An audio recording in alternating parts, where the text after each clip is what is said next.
हरे कृष्णा। आपका बहुत बहुत धन्यवाद।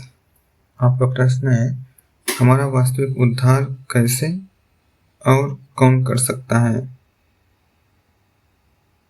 वास्तविक उद्धार का मतलब है कि व्यक्ति को, लोग कहते हैं कि अगर कोई व्यक्ति मर जाते हैं या उनका डेथ हो जाता है तो उनके नाम के आगे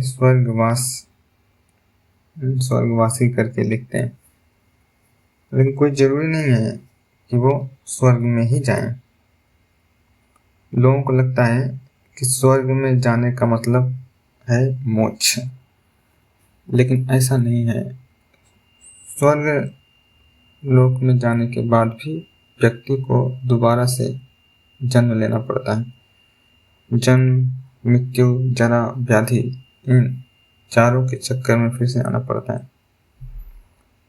तो उद्धार का मतलब ये नहीं कि किसी के पास या फिर किसी का बहुत अच्छे घर में जन्म हो जाए, बहुत नेम फेम हो जाए या फिर स्वर्ग की प्राप्ति हो जाए तो वो उद्धार नहीं है।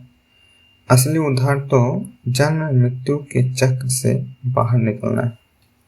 कहने का तात्पर्य 84 लाख योनियों के चक्र से बाहर निकलना है कि दोबारा इस फिर से शरीर लेना ही ना पड़े।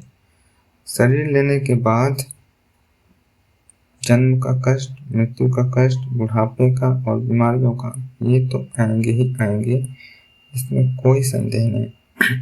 इसलिए वास्तविक उद्धार नहीं है। वास्तविक उद्धार, असली उद्धार तब होगा जब हम जन्म मृत्यु जरा व्याधि के चक्र से बाहर निकलेंगे, और वो तब पॉसिबल होगा जब हमारा ये भौतिक शरीर दोबारा नहीं मिलेगा। इसलिए कहते हैं श्रीमद् भागवतम में फर्स्ट कैंटो सेकंड चैप्टर श्लोक संख्या 6, सवै पुंसा परो धर्म यतो भक्तिरधोक्षजे अहेतुकी प्रतिहताय आत्मा सुप्रसिद्धति। इसमें करें कि समस्त मानव जाति के लिए सर्वोच्च कार्य वह है जिसके द्वारा मनुष्य परस्पर भगवान की प्रेममय भक्ति प्राप्त कर सके। मनुष्य समाज में जो सबसे सर्वोच्च कार्य है, असली कार्य, वो है कि मृत्यु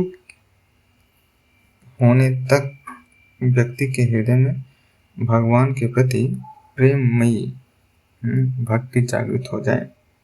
ऐसी भक्ति सेवा, निष्काम और निर्बाध होनी चाहिए, क्योंकि ऐसी ही भक्ति से आत्मा क्या हो सकती है, पूर्ण रूप से संतुष्टि प्राप्त कर सकता है। इस भौतिक संसार में ऐसी कोई चीज नहीं है जिसको प्राप्त करने के बाद व्यक्ति पूर्ण संतुष्ट हो सके। अगर पूर्ण संतुष्टि प्राप्त करनी है तो केवल एक ही होप है, वो क्या है? पूर्ण रूप से भगवान का भजन, भक्ति। और ये भगवान श्री कृष्ण के अलावा और कोई उद्धार नहीं कर सकता। जन्म मृत्यु के चक्र से भगवान श्री कृष्ण, भगवान राम, भगवान विष्णु, इन सब के अलावा और कोई भी उद्धार नहीं कर सकता। भगवान भगवद गीता के 18वें अध्याय के 66वें श्लोक में बताते हैं, सर्वधर्म परित्यज्य माम एकम शरणं व्रज अहम त्वं सर्व पापेभ्यो मोक्षयिष्यामि मा शुचः। भगवान कहते हैं कि तुम मेरी शरण में आ जाओ, सभी प्रकार के धर्मों को छोड़कर मेरी शरण में आ जाइए। मैं सभी प्रकार के पापों को से आपको मुक्त कर दूंगा, चिंता मत करो। और ये तभी पॉसिबल है जब हम भक्तों और गुरु की जब तक हम कृपा नहीं लेंगे तब तक भगवान कृष्ण की कृपा प्राप्त करना बहुत ही मुश्किल है। क्योंकि गुरु क्या करता है, भगवान कृष्ण से जोड़ता है। जैसे अगर हम बीमार हैं, अगर हम बीमार हैं तो हमें डॉक्टर से ही दवाई लेनी पड़ेगी। दवाई कोई पॉलिटिशियन नहीं दे सकता, कोई टीचर नहीं दे सकता। उसके पास जाएंगे तो हमारी बीमारी ठीक नहीं होने वाली। उसी प्रकार से अगर हम जन्म मृत्यु जरा व्याधि की बीमारी से मुक्त होना चाहते हैं तो उसके डॉक्टर आध्यात्मिक गुरु, बोनाफाइड आध्यात्मिक गुरु ही हैं, जो कि वो दवाई दे सकते हैं जिससे हम 84 लाख योनियों से बाहर निकल पाए।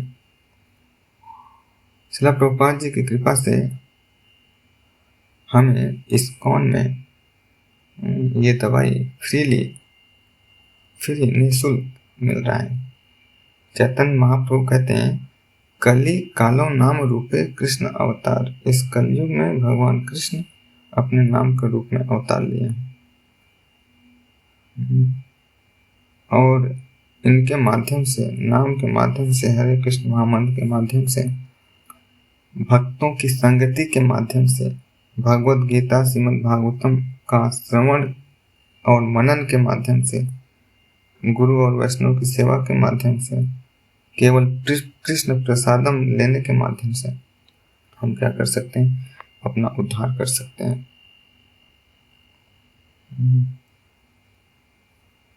ऐसे जैसे अजामिल पूरे जीवन कितने कुकर्म किए, लेकिन मृत्यु के समय उन्होंने भगवान का नाम स्मरण किया और उसका बेनिफिट क्या हुआ?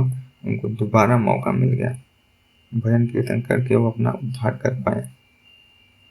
गजेंद्र हाथी जो कि मगरमच्छ के चंगुल में फंसे थे, लेकिन जैसे उन्होंने भगवान का नाम लिया, भगवान तुरंत उनको प्रकट होकर उनका उद्धार किया। ऐसे कई सारे एग्जाम्पल। जो ड्यूटी, जो भक्त भगवान के शेल्टर में गुरु कृष्ण के आदेश के अनुसार भजन कीर्तन में लग जाते हैं, तो इस जीवन में भी वो पूर्ण संतुष्टि प्राप्त करते हैं और साथ साथ में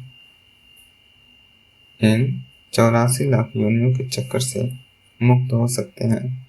इसके अलावा और कोई रास्ता नहीं है, कोई रास्ता नहीं है। जगत गुरु श्रील प्रभुपाद की जय।